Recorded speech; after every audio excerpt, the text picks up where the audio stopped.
the music should be the language, and everybody should be able to speak that same language by the feeling that it gives you. Does it make you want to dance? Does it make you want to fall in love? Does it make you want to cry? Does it make you want to get through a breakup? What does that particular song do for you? Does it make you want to party at a wedding?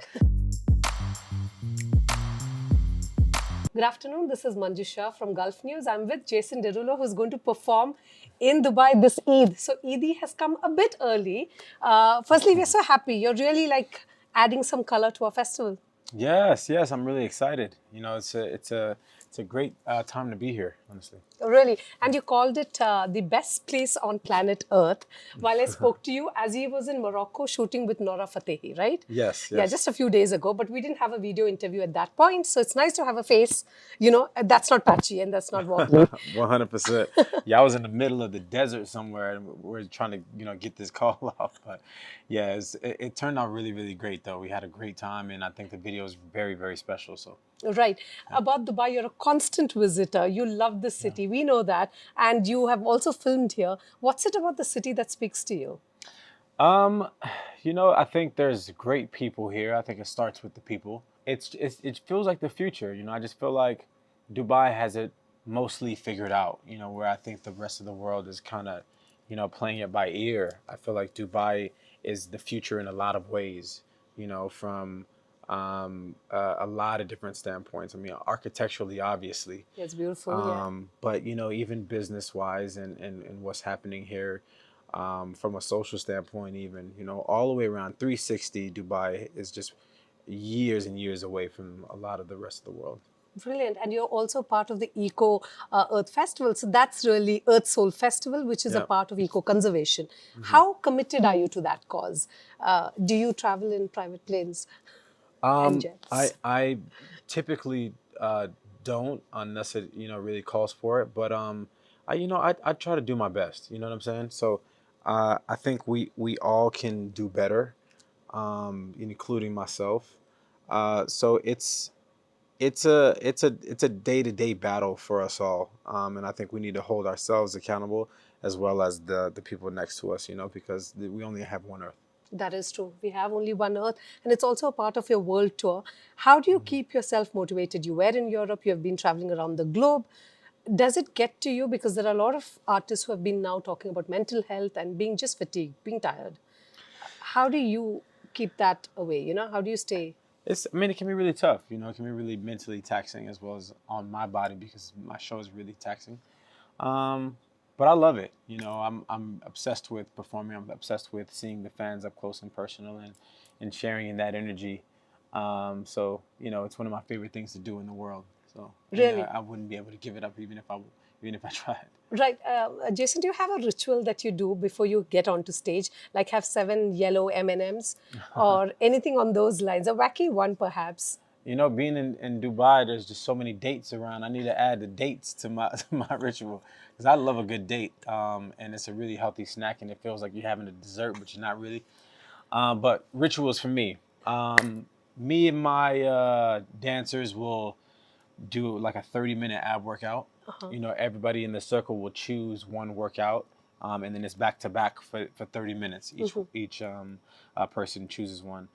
That's one of them. Another one is like this dance that we do before every single show. Or huddle? Is it a huddle or a dance? It's a dance. Oh, Yeah, wow. yeah. Okay. It's a dance in a huddle. So every single show, it kind of, like people often ask about nerves and like getting on stage and how do you deal with that. I think rituals can help with that, and maybe that's one of the reasons why I don't necessarily deal with nerves most times, because I'm just so prepared. I'm so in a routine that I feel like I know exactly what's going to happen on stage. Right. You're so well prepped as well, I think, right? Definitely. I was watching a Bollywood movie this morning. It was about a Paralympic athlete who won gold for India. I thought of you at that point. Really? Because, You think yeah, I can win the gold too? no, but you've done something even better. When cards were down, when you had an injury, you kind of bounced back.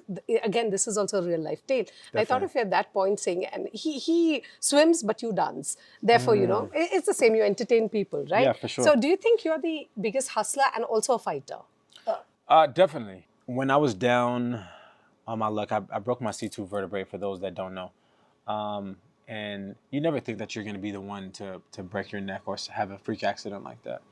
But when it happened to me, that was, one of my lowest points in my life. I couldn't tie my own shoes. I couldn't uh, take a shower myself, and for being somebody that has total control of my life to having no control was really tough to deal with. But I came up with a routine that kind of got me out of the rut, and I go back to this all the time. If you're able to build yourself a routine for success, and build a plan for yourself, the road seems way less daunting, you know, making small little goals for yourself Right. and doing the same thing every day to kind of reach those small goals. Because it's a lot less scary to achieve like the little goals Right. as opposed to like, how am I going to get back to where I once was, or how am I going to get to this crazy goal that I have, of being the best in the world at something. It's way easier to take it step by step, and being in that kind of situation taught me that. Oh, that's so impressive as well. And 2024 is an amazing year. You've done so many collaborations. Yeah. I feel, how do you do that? Like Michael Bublé, and then there's David Guetta. And I'm like, how do you choose them? And I know you told me the song chooses them.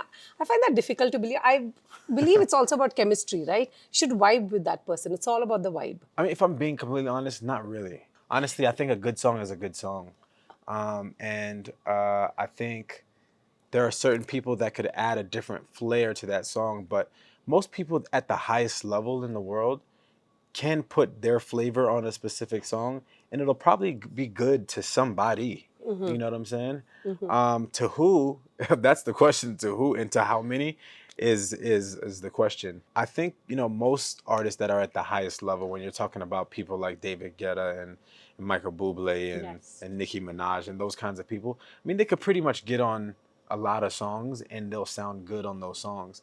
But I think it starts with the song.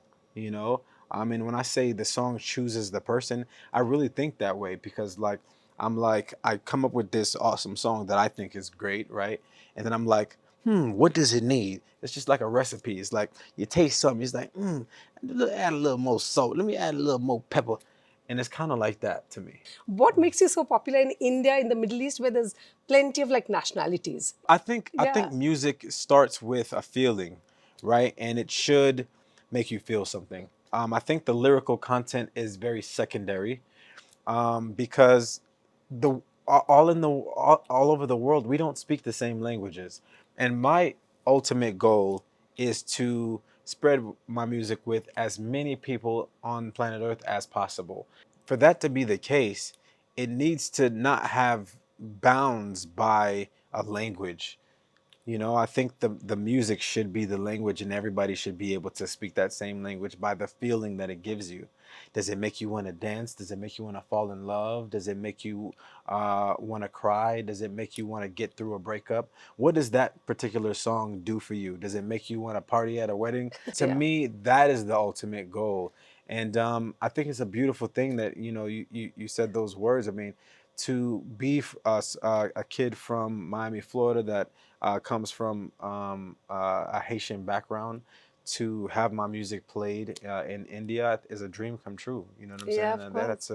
it's a real special honor. Fantastic. And last question, your social media game is so strong. Thank I you. can't tell you, TikTok, I 60 million followers. I Yeah. think all media houses should take a leaf out of you. What are you doing right now?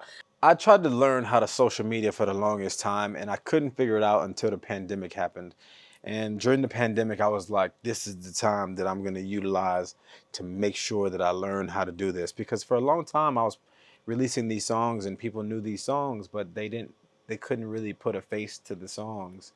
And I think it was because my socials were lacking and I couldn't really figure out social media. Right. And that's the day and age that we live in. It's become like a really important thing, to just have some sort of community. Um, but during the pandemic, I was like, I'm gonna post 6 times a day. Nice. Again, going back to routine. I'm And gonna post, consistency. yeah, and I'm gonna post this amount, and then I'm gonna learn which videos that they like and which that they don't. And in the process of that, I started to post all kinds of things because I didn't know what to post. I mean, 6 times, like, what am I going to post 6 times? And I was able to just like really learn about lighting more. I was able to learn about what made people tick more. I even learned about what the things that I liked more and the things that I like to post more. Right. So in learning my audience, I got to learn myself and who I wanted to portray online. I really hope you continue and you filter out the hate. Yeah, I mean, hate you take with a grain of salt. Sometimes you can learn from it though, and yeah, you just keep pushing. Thank you so much for entertaining us. Thank you Thank you so much so for much. that. Such a pleasure. And thank you for speaking to Gulf News. Absolutely.